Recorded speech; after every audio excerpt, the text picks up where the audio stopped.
रसायन विज्ञान और भौतिक विज्ञान का एक महत्वपूर्ण टॉपिक क्लास 12 के लिए पढ़ेंगे। अर्धचालक क्या है, कितने प्रकार का होता है, इसकी चालकता किस प्रकार से होती है।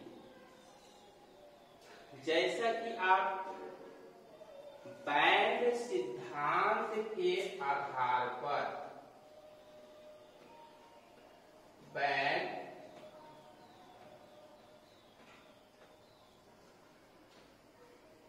थ्योरी के आधार पर सुचालक, अर्धचालक और अचालक या कुचालक को जानने और समझने का प्रयास करेंगे। मतलब संयोजी बैंड और चालन बैंड के बीच पाए जाने वाले एनर्जी गैप, ऊर्जा अंतराल के आधार पर समझने का प्रयास करेंगे कि सुचालक क्या है, अर्धचालक क्या है और चालक या कुचालक क्या है। तो जैसा कि आप देख रहे हैं कि वैलेंस बैंड और कंडक्शन बैंड या तो एक दूसरे को ओवरलैप करता है या इसके बीच की दूरी बहुत छोटा है, नगण्य है। विभवांतर उत्पन्न होने पर आसानी से वैलेंस बैंड से इलेक्ट्रॉन कंडक्शन बैंड में चला जाएगा। यह सुचालक होगा, इसकी चालकता बहुत अधिक होगी। जब छोटा ऊर्जा अंतराल पाया जाएगा, कम ही इलेक्ट्रॉन वैलेंस बैंड से कंडक्शन बैंड में जा पाएंगे, इसको अर्धचालक कहेंगे।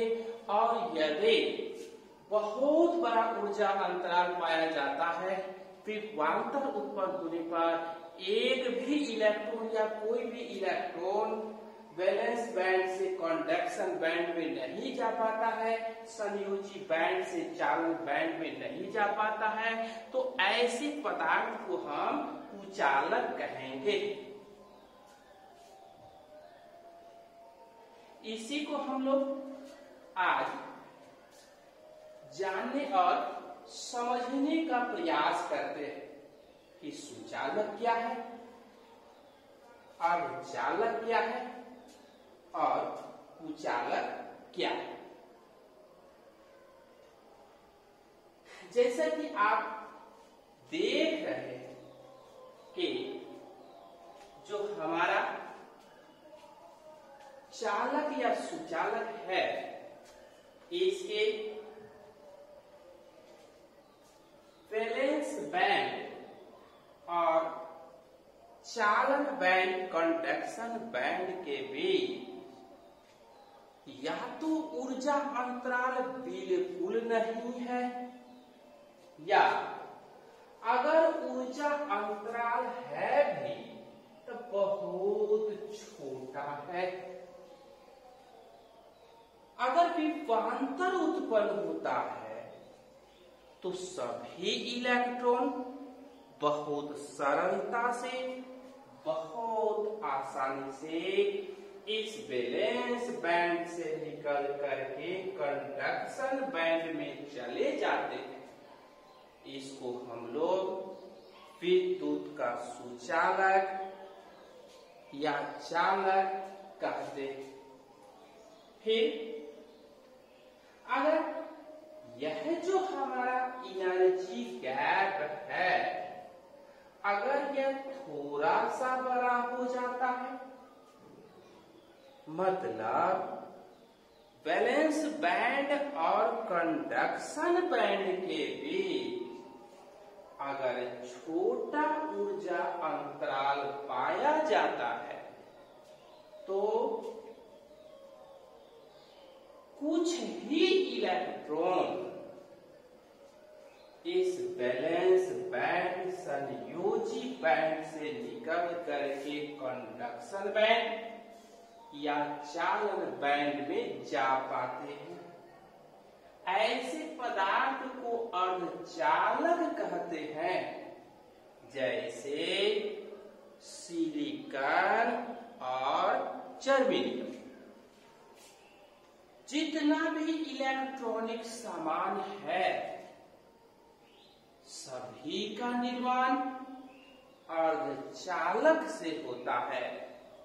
सूचना क्रांति के इस युग में अर्धचालक का अपना महत्वपूर्ण योगदान है। फिर ऐसा पदार्थ जिसमें बैलेंस बैंड और संयोजी बैंड के बीच पाया जाने वाला ऊर्जा अंतराल इतना बड़ा होता है, अर्थात बहुत बड़ा, इतना बड़ा होता है कि कोई भी इलेक्ट्रॉन संयोजी बैंड से निकल करके उसके चालन बैंड में नहीं जा पाता। अर्थात ऐसे पदार्थ को विद्युत का कुचालक या अचालक कहते हैं। जैसे सूखी लकड़ी, प्लास्टिक का सामान,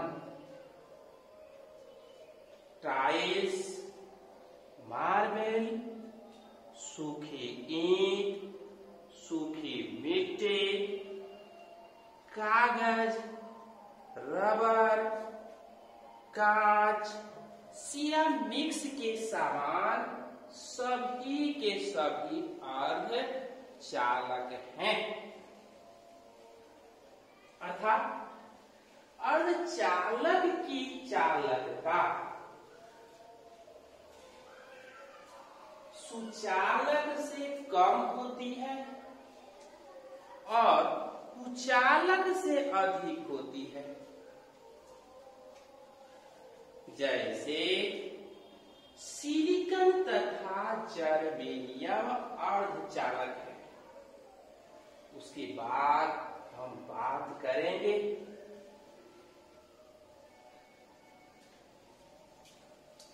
कुचालक का। इन ऊर्जा अंतराल इतना बड़ा होगा कि एक भी इलेक्ट्रॉन संयोजी बैंड को पार करके चालन बैंड में नहीं जाएगा।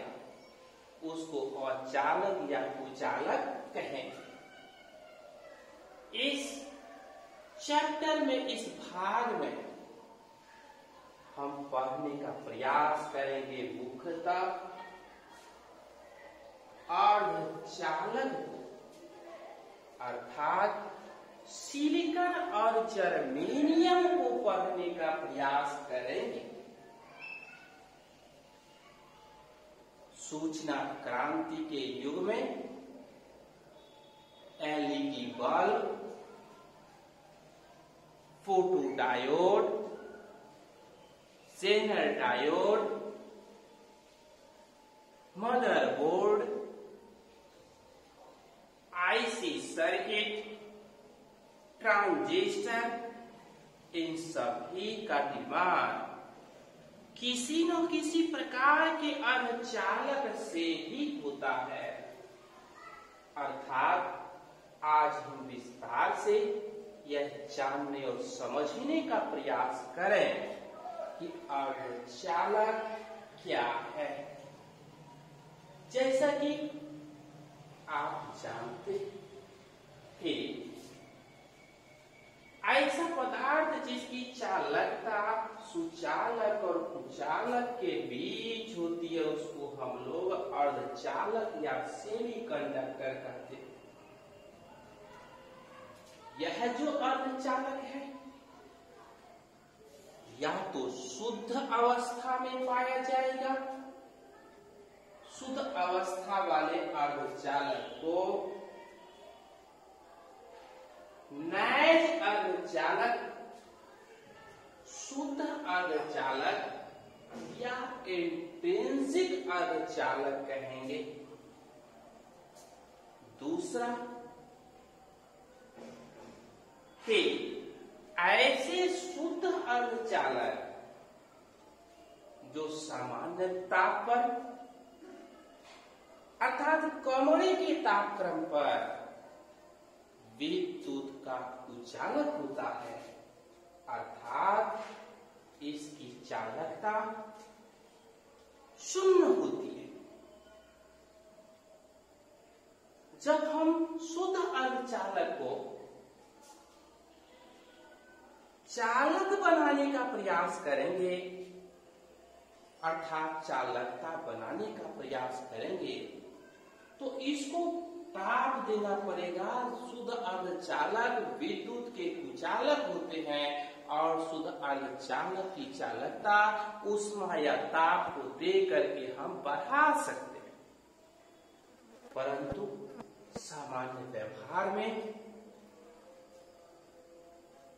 डोपिंग के द्वारा अर्धचालक का निर्माण किया जाता है, अर्थात शुद्ध अर्धचालकों में अशुद्धि के मिलाने की प्रक्रिया को डोपिंग कहते हैं और डोपिंग करने से अर्धचालकों की चालकता बढ़ जाती है। अब जो डोपिंग से अर्धचालक बनता है उसको आप मिश्रित अर्धचालक, एक्सट्रांजिक अर्धचालक या डोपीकृत अर्धचालक भी कहते हैं। अब मिश्रित अर्धचालक दो प्रकार का होता है, एन टाइप और पी टाइप। एन प्रकार के अर्धचालक में फास्फोरस जैसे अशुद्धियों को मिलाया जाता है और यह जो फास्फोरस जैसा अशुद्धि हम लोग मिलाते हैं, तब फास्फोरस जैसे अशुद्धि को मिलाने से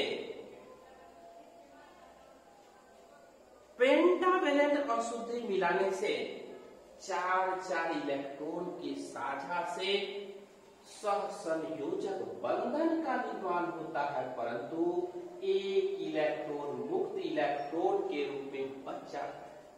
विभवांतर उत्पन्न होने पर यही मुक्त इलेक्ट्रॉन के प्रवाह के द्वारा इस एन प्रकार के अर्धचालक की चालकता होती है। एक दूसरा अर्धचालक पी प्रकार का अर्धचालक है, जिसमें 3 संयोजकता वाले एल्युमिनियम जैसे पदार्थ अशुद्धियों के रूप में मिलाया जाता है। एक बंधन की कमी हो जाती है और इसमें छिद्र या होल का निर्माण हो जाता है। विभवांतर उत्पन्न होने पर इसी छिद्रों के गमन के द्वारा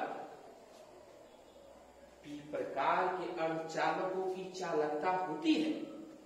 अब अर्धचालक के महत्व की अगर हम बात करते हैं, अर्धचालक से एलईडी बल्ब का निर्माण किया जाता है, डायोड का निर्माण किया जाता है, ट्रांजिस्टर का निर्माण किया जाता है, सोलर पैनल का, सोलर प्लेट का निर्माण किया जाता है, डायोड ट्रायोड का निर्माण किया जाता है, आईसी सर्किट का निर्माण किया जाता है। सूचना और क्रांति के इस युग में अर्धचालक का अपना महत्वपूर्ण योगदान है।